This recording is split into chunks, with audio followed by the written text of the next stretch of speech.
and welcome everyone. This is Minoo at Anglo-Link. First, let me thank all of you who have posted questions for me on YouTube, on Facebook, and on our website's forum.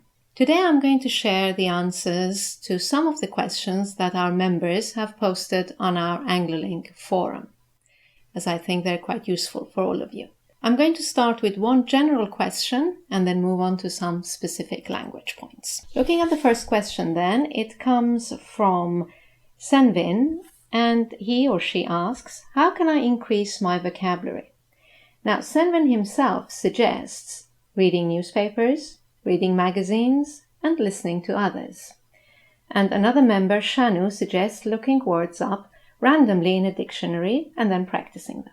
Now, as I have said in my previous video, if your objective is to converse with native speakers of English, really the best way to improve and increase your vocabulary range is by listening, because that will help you with the listening comprehension at the same time. Now, there's nothing wrong in looking up words randomly in the dictionary or reading, but if you're learning vocabulary like that, please remember and make sure that you learn the pronunciation of the words as well. Look those words up in a dictionary, in a talking dictionary, and repeat those words after the native speaker until you're perfectly familiar with the pronunciation as well. Let's look at some specific language questions that Anglo-Link members have posted for me on our website. The first question I've chosen is from Kameswari, referring to my video lesson on the difference between going to future and using the present continuous tense for the future. Kameswari says, in the third example of the comparison between going to and present continuous, I get confused as the going to example uses a future time marker. The sentence is, he is going to see his lawyer next week.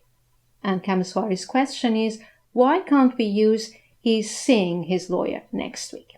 Now, to remind you, both sentences are correct. You can say he is going to see his lawyer next week or he is seeing his lawyer next week. But the meanings are different. He is going to see his lawyer next week means that he has planned, he has decided to do this, but he hasn't made an appointment with his lawyer yet.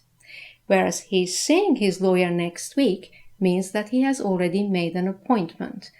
This appointment is in his diary and there is a specific time and date, although the time and date are not specifically mentioned. If you still have any doubts about the differences between going to future and the present continuous for the future, have a look at my video. This question now brings me to the next question posted by Andre, who asks about the expression to be about to. He says, to be about to or to be to, aren't those expressions similar to be going to? What are the differences, if any? As I've just explained, to be going to indicates a personal plan or decision for the future. For example, I'm going to open my presents now. Or it can be a plan for the distant future. I'm going to visit Japan next year. Whereas to be about to is only for something that you've decided to do right away. So you can say, I'm about to open my presents, but you can't say, I'm about to visit Japan next year. And the expression to be to, for example, I am to visit Japan next year, is not really a personal plan or decision, it's an external one. It means you are expected to, you are supposed to, or you're obliged to do this. Right then, the next question is still about tenses and it's to do with present perfect with the verb work. It's posted by Sunilk, who says, I have worked for the ABC company for 2 years. Is there a mistake in the above sentence? I want to express that I worked in ABC from 2009 to 2011. And then I left the company in 2011. A very good question. It comes up quite a lot. The use of the tense present perfect, especially with the verbs work and live. Remember that I have worked for ABC for 2 years is exactly the same as I have been working for ABC for 2 years. This is because the verbs work and live can be considered either as action verbs or state verbs. If you consider them to be action verbs, you can put them in the present perfect continuous tense. I have been working for such and such a company for so long. If you consider them to be state verbs, you can't put them in the continuous tense and you switch to the present perfect simple. I have worked for ABC for 2 years. So, if you want to indicate that you worked in a company and it's over, it's finished, or you lived somewhere and it's over and finished, avoid using the present perfect. Just use the past simple tense. I worked for ABC for 2 years. And ideally, you should specify the period in the past. So, I worked for ABC for 2 years between 2009 and 2011.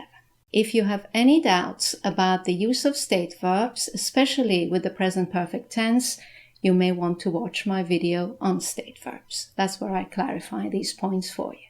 Staying with the tenses, a very good question from one of our members, present simple or past simple. They say, we are studying a story called Journey to the Center of the Earth.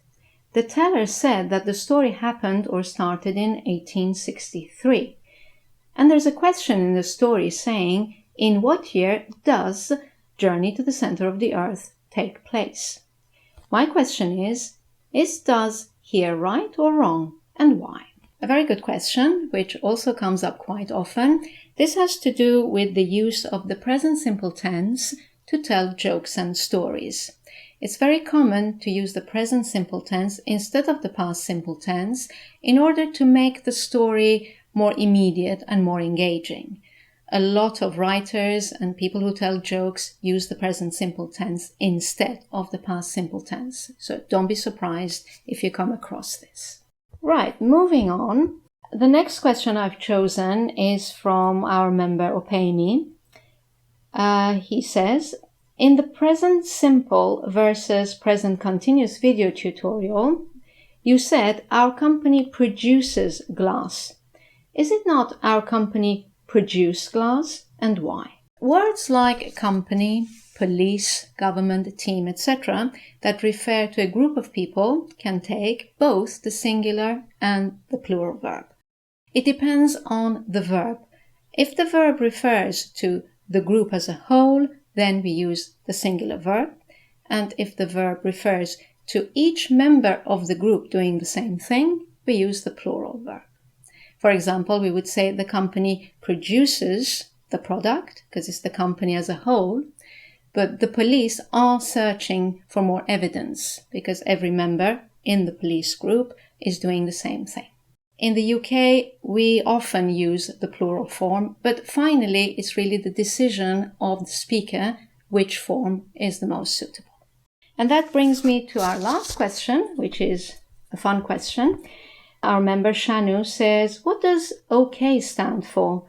One of my friends said to me that he was told by the teacher that OK stands for order kept. Is this true? Now, the origin of this expression is not very clear, but the common belief is that OK stands for all correct. Now, you would say all correct should abbreviate to AC, but if you think about it phonetically, all correct phonetically abbreviates to OK. And then it's been spelled out as OKAY. So really, there's no difference between O.K. or OK. Right then, this brings me to the end of this question and answer video. I hope you've enjoyed it. And if you have, please click the like button. And do post all your questions for me either on YouTube or on Facebook or on our website, Anglo-Link.com. If you post your question on Anglo-Link.com in our forum, you will be able to get more answers from our members as well and exchange your opinions. Well, thank you for watching. I look forward to seeing you in our next video. Bye now.